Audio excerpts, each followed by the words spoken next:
नमस्कार दोस्तों, स्वागत है आपका एम्पावरिंग इंडियन न्यूज़ चैनल पे। और हमारा ये पार्लियामेंट का 4th लेक्चर है। इसके पहले हमने 3 लेक्चर्स किए वाले हैं और आपने वो देखे नहीं तो आप जाके देख सकते हो। तो दोस्तों, मैं इस चैनल पे यूपीएससी रिलेटेड सब्जेक्ट्स पे और टॉपिक्स पे तो बहुत सारे वीडियो बना रहा हूँ। और अगर इस चैनल पे आप नए हैं तो चैनल को सब्सक्राइब कर सकते हो और एक लाइक कर सकते हो और अपने दोस्तों के साथ शेयर कर सकते हो। तो चलो हम अब देखते हैं पार्लियामेंट। ठीक है, तो इसके पहले वाला पोर्शन हमने कंप्लीट किए वाला है। आप देखते हैं हम independence and impartiality of the speaker. The following provisions ensure independence and impartiality of the office of speaker. He can be removed only by resolution passed by the Lok Sabha by an absolute majority of the total members of the house and not by an ordinary majority, that is majority of the members present and voting in the house. तो मैंने पहले आपको पहले वाले lecture में बता दिया कि एब्सोल्यूट मेजॉरिटी क्या होती है और ऑर्डिनरी मेजॉरिटी क्या होती है। तो ऑर्डिनरी मेजॉरिटी जब कोरम कंप्लीट होता है तो हाउस भरता है। ठीक है, हाउस की सीटिंग होती है, हाउस की मीटिंग होती है और तब भी जितने मेंबर प्रेजेंट है हाउस में तो उसे 50% से ज़्यादा, ठीक है, 50% से ज़्यादा हो गए यस बोलने वाले तो ऑर्डिनरी मेजॉरिटी हो जाती है। ऑर्डिनरी मेजॉरिटी और एब्सोल्यूट मेजॉरिटी में आपको डिफरेंस समझ में आया होगा। ठीक है, आप देखते हैं next. This motion of removal can be considered and discussed when it has support of at least 50 members. अगर इस रिजोल्यूशन को रिमूवल के स्पीकर के रिमूवल के रिजोल्यूशन को कंसिडर करना है तो और डिस्कस करना है तो कम से कम 50 जो एमपी है लोकसभा के उनका सपोर्ट होना चाहिए। अगर 50 से कम है तो उसे कंसिडर नहीं किया जाएगा। ठीक है, 50 से ज़्यादा होगा तो कोई इशू नहीं, मिनिमम 50 होना चाहिए। ठीक है, नेक्स्ट देखते हैं। He is given a very high position in the order of precedence. He is placed at 7th rank along with the chief justice of India. This means he has a higher rank than all cabinet ministers except prime minister and deputy prime minister. तो जो speaker की जो rank है constitution में दी वाली वो बहुत ही high है। और कितनी रैंक दी वाली स्पीकर को? 7th रैंक मिली है। और 7th रैंक किसी और को मिली है क्या? चीफ जस्टिस ऑफ इंडिया को भी मिली है। यानी कि स्पीकर और चीफ जस्टिस ऑफ इंडिया की रैंक सेम ही है। और दोनों की रैंक क्या है? सेम है लेकिन क्या है? 7th है। स्पीकर और चीफ जस्टिस ऑफ इंडिया की दोनों की सेम रैंक 7th है। और जो कैबिनेट मिनिस्टर्स है, सभी कैबिनेट मिनिस्टर, जैसे कौन से कैबिनेट मिनिस्टर है? फाइनेंस मिनिस्टर है, डिफेंस मिनिस्टर है, एक्सटर्नल अफेयर्स मिनिस्टर है, होम मिनिस्टर है। इन सभी से आगे है किसकी रैंक? स्पीकर की। ठीक है, एक्सेप्ट दो जो कैबिनेट मिनिस्टर्स की छोड़ के। कौन से? 2 प्राइम मिनिस्टर भी एक कैबिनेट मिनिस्टर होता है और डिप्टी प्राइम मिनिस्टर भी कैबिनेट मिनिस्टर होता है। डिप्टी प्राइम मिनिस्टर किसी किसी गवर्नमेंट में होता है और किसी किसी गवर्नमेंट में नहीं होता है। Deputy prime minister only political reasons जब होते हैं तो कोई 2 कंटेंडर होते प्राइम मिनिस्टर के, तो एक को प्राइम मिनिस्टर बना दिया जाता है और दूसरे को डिप्टी प्राइम मिनिस्टर बना दिया जाता है। ठीक है, वो ओनली पॉलिटिकल रीजंस की वजह से डिप्टी प्राइम मिनिस्टर होता है। ठीक है, अभी करंट गवर्नमेंट है उसमें डिप्टी प्राइम मिनिस्टर है क्या? नहीं है। ठीक है, अभी एनडीए का जो करंट गवर्नमेंट है उसमें डिप्टी प्राइम मिनिस्टर की पोस्ट नहीं है। तो आई रिपीट, जो स्पीकर की रैंक कितनी है? 7th है। और चीफ जस्टिस ऑफ इंडिया की अलॉन्ग है, दोनों की सेम है। और उनकी रैंक यानी कि स्पीकर और चीफ जस्टिस ऑफ इंडिया की रैंक दोनों की all cabinet minister except prime minister deputy prime minister से आगे है। ठीक है, आप देखते हैं next. Deputy speaker of Lok Sabha. अब तक हमने स्पीकर के बारे में सब कुछ देख लिया है। आप देखते हैं डेप्यूटी स्पीकर ऑफ लोकसभा। ठीक है, the deputy speaker is also elected by the Lok Sabha itself amongst its members. तो डेप्यूटी स्पीकर बनने के लिए तो पहले क्या होना चाहिए कि वो लोकसभा का मेंबर होना चाहिए। यानी कि जो भी मेंबर लोकसभा के हैं, एमपीज है, उसमें से ही किसी एक को डिप्यूटी स्पीकर बोल के चुना जाएगा। और स्पीकर के लिए भी क्या कंडीशन होना चाहिए? वो भी मेंबर होना चाहिए लोकसभा का। अगर कोई लोकसभा का मेंबर नहीं है तो डिप्यूटी स्पीकर भी नहीं बन सकता और स्पीकर भी नहीं बन सकता। ठीक है, आप नेक्स्ट देखते हैं। He elected after the election of the speaker has taken place. The date of election of the deputy speaker is fixed by the speaker. तो जब स्पीकर का इलेक्शन होता है उसके बाद डेप्यूटी स्पीकर का इलेक्शन होता है। और जो डेप्यूटी स्पीकर का इलेक्शन कब करना है और उसकी डेट कौन फिक्स करता है? तो स्पीकर करता है। आई रिपीट, जो स्पीकर का इलेक्शन होने के बाद डिप्टी स्पीकर का इलेक्शन होता है और डिप्टी स्पीकर के इलेक्शन की डेट कौन फिक्स करता है? तो स्पीकर फिक्स करता है। Whenever the office of the deputy speaker falls vacant the Lok Sabha elects another member to fill the vacancy. जब भी डिप्टी स्पीकर का ऑफिस वैकेंट होता है, वैकेंसी होती है, तो लोकसभा क्या करती है? लोकसभा एक अनदर मेंबर को इलेक्ट करती है वैकेंसी फिल करने के लिए। ठीक है, अब नेक्स्ट देखते हैं। Like the speaker, the deputy speaker remains in office usually during the life of Lok Sabha, however he may Venkat his office earlier in any of the following 3 case. जैसे स्पीकर ऑफिस में होता है उसी तरह डिप्टी स्पीकर भी office में होता है पूरी लाइफ के लिए, जो लोकसभा की पूरी लाइफ है उसकी जो एंड होने तक। लेकिन फॉलोइंग 3 केसेस में क्या करता है? जो डिप्टी स्पीकर है अपना ऑफिस क्या करता है? वैकेट करता है। ठीक है, तो उसे अपना ऑफिस छोड़ना पड़ेगा। कौन सी केसेस में छोड़ना पड़ेगा डिप्टी स्पीकर को अपना office? If he ceases to be a member of Lok Sabha, अगर उसकी लोकसभा की सीट चली गई तो वो ऑटोमेटिकली उसकी जो डिप्टी स्पीकर की पोस्ट है वो भी चली जाएगी। If he resigns by writing to the speaker, deputy speaker अपना रिजिग्नेशन किसे देता है? स्पीकर को देता है, और उसने अपना रिजिग्नेशन दे दिया स्पीकर को, तो ऑब्वियसली उसकी पोजीशंस पे डिप्टी स्पीकर की चली जाएगी, यानी कि वैकेंसी क्रिएट हो जाएगी। If he is removed by resolution passed by majority of all the members of the Lok Sabha, such A resolution can be moved only after giving 14 days advance notice. यहाँ पे भी डिप्टी स्पीकर को remove करने के लिए भी कौन सी मेजॉरिटी चाहिए? एब्सोल्यूट मेजॉरिटी चाहिए। जैसे कि स्पीकर को मेजॉरिटी लगती है, जैसे स्पीकर को निकाला जाता है उसी सेम तरीके से डिप्टी स्पीकर को भी निकाला जाता है। ठीक है, अब नेक्स्ट देखते हैं। He acts as the speaker when the latter is absent from the sitting of the house. In both the cases, he assumes all the powers of the speaker. जब डिप्टी स्पीकर का main काम क्या है, मुख्य काम क्या है? जब स्पीकर एब्सेंट होता है, किसी कारणवश नहीं आता है, बहुत सारे कारण हो सकते हैं स्पीकर को एब्सेंट होने के, तबीयत ठीक नहीं हो सकती है, कुछ काम आ सकता है। ठीक है, जैसे किसी भी नॉर्मल पर्सन को आ सकता है उससे, वैसे स्पीकर को कुछ काम आ सकता है, तबीयत ठीक नहीं रह सकती है, तब उस इमरजेंसी सिचुएशन में डिप्टी स्पीकर क्या करता है? प्रिसाइड करता है लोकसभा को। और जब लोकसभा को प्रिसाइड करता है डिप्टी स्पीकर, तो जो स्पीकर के पूरे पावर जो है डिप्टी स्पीकर का होते हैं। ही also presides over the joint sitting of both the houses of parliament in case speaker is absent from such A sitting. तो जब जॉइंट सिटिंग के बारे में मैंने पहले वाली वीडियो में बता दिया है, और आगे भी हम नेक्स्ट वीडियो में डिटेल में देखेंगे जॉइंट सिटिंग के बारे में, लेकिन आप थोड़ा नटसेल में बता देता हूँ। जॉइंट सिटिंग जब भी किसी बिल पे डिसएग्रीमेंट होती है लोकसभा और राज्यसभा की, तो और टाइम लैप्स होता है, जो टाइम मिनिमम टाइम में पास करना होता है, दोनों को टाइम लैप्स होता है, तो प्रेसिडेंट क्या करता है? डेडलॉक रिजोल्व करने के लिए जॉइंट सिटिंग बुलाता है दोनों हाउसेस की। और जो जॉइंट सिटिंग का काम का जो लोकसभा के जो रूल्स एंड प्रोसीजर है उसके हिसाब से चलता है। और जब फर्स्ट प्रेफरेंस किसे मिलता है? स्पीकर को। जॉइंट सिटिंग प्रिसाइड करने के लिए प्रेफरेंस किसे मिलता है? स्पीकर को मिलता है। स्पीकर जब होता है तो स्पीकर जॉइंट सिटिंग प्रिसाइड करता है। ठीक है, और जब स्पीकर नहीं होता तो डिप्टी स्पीकर प्रिसाइड करता है, और डिप्टी स्पीकर और स्पीकर दोनों नहीं तो कौन प्रिसाइड करता है?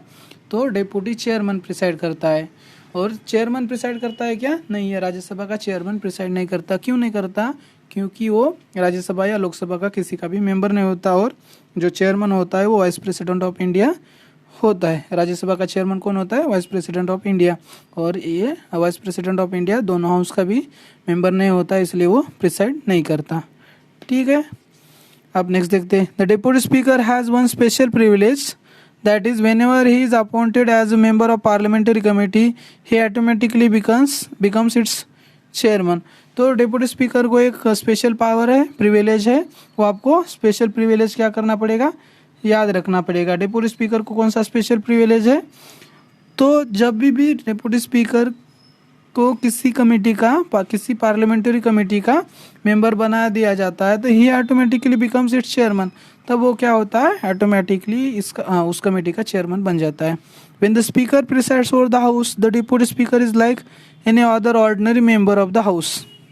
He can speak in the house, participate in its proceedings and vote on any question before the house.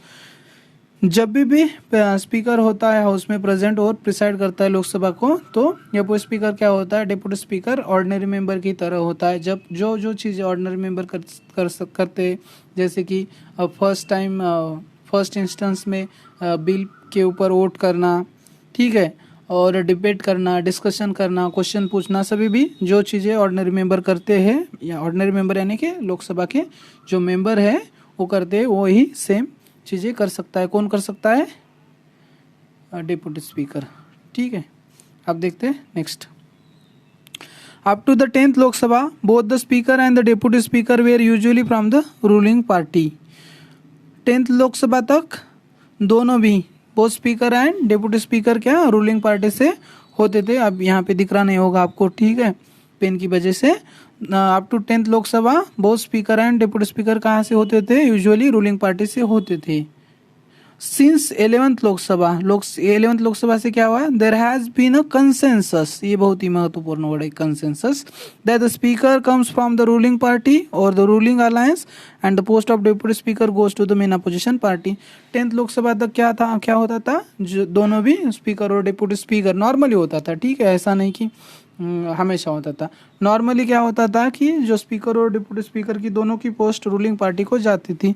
लेकिन 11th लोकसभा से क्या हुआ? कंसेंसस हुआ। कंसेंसस यानी कि दोनों जो पॉलिटिकल पार्टीज है, सभी पार्टियों में सहमत हो गया कि जो स्पीकर की पोस्ट होनी चाहिए किसे जानी चाहिए? रूलिंग पार्टी को जानी चाहिए, और डिप्टी स्पीकर की पोस्ट जो मेन अपोजिशन पार्टी है उसी जानी चाहिए। ठीक है, ये कहाँ पे लिखे वाला है? क्या नहीं है, कहीं पे भी लिखे वाला नहीं है। ये जो पॉलिटिकल पार्टीज में क्या हुए? सहमति हुए, कंसेंसस हुआ है।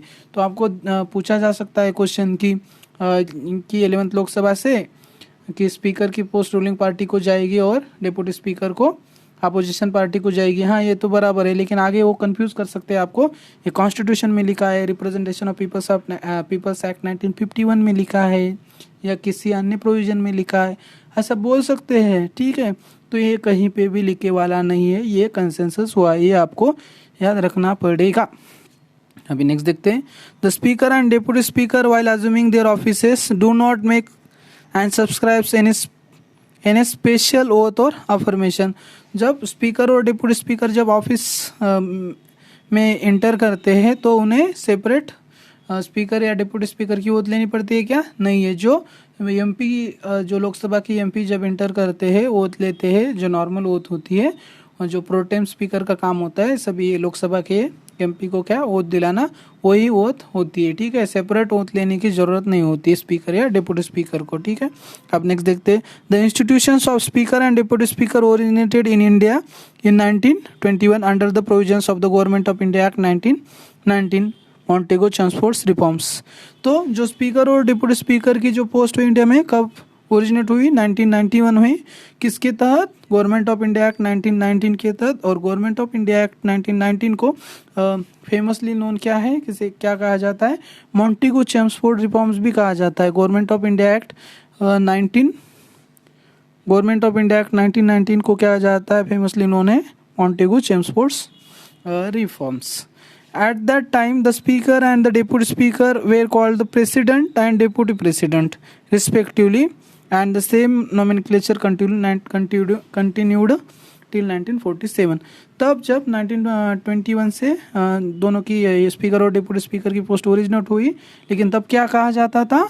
स्पीकर को प्रेसिडेंट कहा जाता था और डिप्टी स्पीकर को डिप्टी प्रेसिडेंट कहा जाता था। और ये सेम नॉमेनक्लेचर 1947 तक कंटिन्यू चला। लेकिन यहाँ पे मेंशन किए वाला नहीं, लेकिन जो गवर्नमेंट ऑफ इंडिया एक्ट 1935 है उसमें जो स्पीकर और डिप्टी स्पीकर नॉमेनक्लेचर दिया गया था, लेकिन जो फेडरल पोर्शन और मेजॉरिटी जो पोर्शन है गवर्नमेंट ऑफ इंडिया एक्ट 1935 का, वो लागू नहीं हुआ। इसलिए यही जो नॉमेनक्लेचर है, कौन सा? President and deputy president, same चलते गया। कब तक? जब तक इंडिया इंडिपेंडेंट नहीं होता। ठीक है, 1947 तक। ठीक है, इंडिया को जब तक इंडिपेंडेंस नहीं मिला तब तक ये ही सेम प्रेसिडेंट और डिप्टी प्रेसिडेंट नॉमेनक्लेचर स्पीकर और डिप्टी स्पीकर के रिस्पेक्टिवली कंटिन्यू हो गया था। आप देखते हैं panel of chairpersons of Lok Sabha. ठीक है, panel of chairpersons of Lok Sabha. Under the rules of Lok Sabha the speaker nominates from amongst the members panel of not more than 10 chairpersons. तो under the rules of Lok Sabha किसके तहत, under the rules of Lok Sabha तो speaker nominate करता है लोकसभा के member से ही 10 लोगों को as a panel of chairpersons. ठीक है, पैनल ऑफ चेयरपर्सन्स नॉमिनेट करता है और इनका काम क्या है, any of them can preside over the house in the absence of speaker और deputy speaker, he has the same powers as the speaker when so presiding he holds office until new panel of chairpersons is nominated। तो इनका मुख्य काम क्या है कि जब speaker और डिप्यूटी स्पीकर दोनों एब्सेंट होते हैं तो हाउस को प्रिसाइड करना, लोकसभा को। जब स्पीकर होता है तो स्पीकर प्रिसाइड करता है, जब स्पीकर नहीं होता तो डिप्यूटी स्पीकर प्रिसाइड करता है, और दोनों नहीं होते तो जो 10 पर्सन्स है पैनल ऑफ चेयरपर्सन्स में तो उसमें से कोई भी एक क्या करता है, प्रिसाइड करता है। ठीक है, और ये कब तक कंटिन्यू रहता है, जब तक new panel of chairpersons nominate नहीं करता है। He holds office until a new panel of chairpersons is nominated. ठीक है, when a member of the panel of chairpersons is also not present any other person as determined by the house acts as the speaker. तो ये भी लोग present नहीं होते। ठीक है, स्पीकर नहीं है, डिप्यूटी स्पीकर नहीं है और पैनल ऑफ चेयरपर्सन्स में भी चेयरपर्सन्स में से भी कोई भी नहीं है तो क्या करता है, तो any other person as determined by the house acts as the speaker. तो हाउस डिटरमाइन कर, हाउस यानी कि लोकसभा डिटरमाइन करता है तो वो मेंबर ऑफ पार्लियामेंट क्या करता है, स्पीकर का काम करता है, एक्ट्स करता है, एक्ट्स एज अ स्पीकर। ठीक है, अब नेक्स्ट देखते हैं। It must be emphasized here that a member of the panel of chairpersons cannot preside over the house when the office of the speaker or deputy speaker is vacant। और आपको एक बात याद रखनी पड़ेगी यहाँ पे, जब स्पीकर और डिप्यूटी स्पीकर का जब ऑफिस वैकेंट होता है, तब जब स्पीकर और डिप्यूटी स्पीकर का ऑफिस क्या होता है, वैकेंट होता है, तब ये पैनल ऑफ चेयरपर्सन्स प्रिसाइड नहीं करती है। ठीक है, ये आपको नोट करना पड़ेगा। During such time the speaker's duties to be performed by such a member of the house as the president may appoint for the purpose। The elections are held as soon as possible to fill the vacant post। तो जब vacancy होती है speaker और deputy speaker के office की तो panel of chairpersons में कोई प्रिसाइड कर सकता है क्या, नहीं कर सकता है। और तब क्या करता है, प्रेसिडेंट जो ड्यूटीज जो होती है तो कौन प्रिसाइड करता है, प्रेसिडेंट में appoint for the purpose such a member. ठीक है, किसी मेंबर को प्रेसिडेंट क्या करता है, अपॉइंट करता है उस प्रिसाइड करने के लिए। The elections are held as soon as possible to fill the vacant post. तो इलेक्शंस जल्दी जल्द हो जाएंगे किसके लिए, जो वैकेंसी हुई वाली है स्पीकर और डिप्यूटी स्पीकर की फिल करने के लिए। ठीक है, अब देखते हैं स्पीकर प्रोटेम। ठीक है, as provided by the constitution the speaker of the last Lok Sabha vacates his office immediately before. तो जो स्पीकर होता है लास्ट लोकसभा का, जब नई वाली लोकसभा की पहली मीटिंग होती है तभी इमीडिएटली वो अपना ऑफिस वैकेट करता है। और ये किस में दिए वाला है, कॉन्स्टिट्यूशन में दिए वाला है, ये नोट करना पड़ेगा आपको। और the first meeting of the newly elected Lok Sabha immediately before कब वैकेट करता है, the first meeting of the newly elected Lok Sabha. कौन नहीं करता है, वैकेट करता है अपना ऑफिस, लास्ट जो स्पीकर होता है, लास्ट लोकसभा का जो स्पीकर होता है वो अपना ऑफिस क्या करता है, वैकेट करता है। The president appoints a member of the Lok Sabha as the speaker pro tem. तो प्रेसिडेंट क्या करता है, किसी एक मेंबर को लोकसभा के स्पीकर प्रोटेम अपॉइंट करता है। Usually the senior most member is selected for this purpose. लेकिन प्रेसिडेंट किसे करता है, अपॉइंट करता है यूजुअली जो सीनियर मोस्ट मेंबर होता है लोकसभा का उसे अपॉइंट करता है। यहाँ पे सीनियर मोस्ट मेंबर का मतलब ये नहीं कि वो एज से सीनियर हो, यानी कि 60 70 80 साल का आदमी हो, ऐसा नहीं है, एमपी हो। तो यहाँ पे सीनियर मोस्ट यानी कि सबसे जो एमपी सबसे ज़्यादा बार लोकसभा पे चुन के आया वाला है, ये ज़्यादा टर्म उन्होंने लोकसभा पे देखी वाली है, यानी कि ज़्यादा एक्सपीरियंस लोकसभा के बारे में है, तो उसे क्या करते हैं, प्रेसिडेंट अपॉइंट करते हैं एज अ स्पीकर प्रोटेम। आप देखते हैं the president himself administers vote to the speaker pro tem. तो प्रेसिडेंट खुद जो प्रोटेम स्पीकर होते हैं उनको क्या करते हैं, वोट देते हैं। ठीक है, अब नेक्स्ट देखते हैं the office of the speaker pro tem is temporary office existing for few days. तो प्रोटेम स्पीकर को कौन वोट देता है, प्रेसिडेंट देता है, और ऑफिस जो है प्रोटेम स्पीकर का टेम्पररी है। तो प्रोटेम स्पीकर का मुख्य काम क्या होता है, जो न्यूली इलेक्टेड लोकसभा के मेंबर होते हैं उन्हें वोट देना होता है। ठीक है, ठीक है, तो यहाँ पे हमारा सेशन कंप्लीट होता है और इसके आगे वाला पोर्शन हम नेक्स्ट वीडियो में देखेंगे। और इससे पहले वाला पोर्शन हमने 3 वीडियो में कवर किए वाला है, ठीक है। तो ये सीरीज़ हम कंटिन्यू करेंगे और आपको कैसे लग रहा है ये हमें आप बता सकते हो। और आपको ये इन्फॉर्मेशन जानकारी अच्छी लगी होगी तो प्लीज़ चैनल को सब्सक्राइब कीजिएगा, इससे हमारा मोटिवेशन बढ़ेगा और हम ज़्यादा ज़्यादा वीडियो इस चैनल पे अपलोड करेंगे। और आपको लगता है कि इस टॉपिक पे ऊपर वीडियो बनाना चाहिए, कौन सा टॉपिक आपके लिए इम्पोर्टेंट है, तो आप कमेंट में लिख सकते हो और मैं ज़रूर उस टॉपिक के ऊपर वीडियो बनाऊंगा। Thanks for watching video.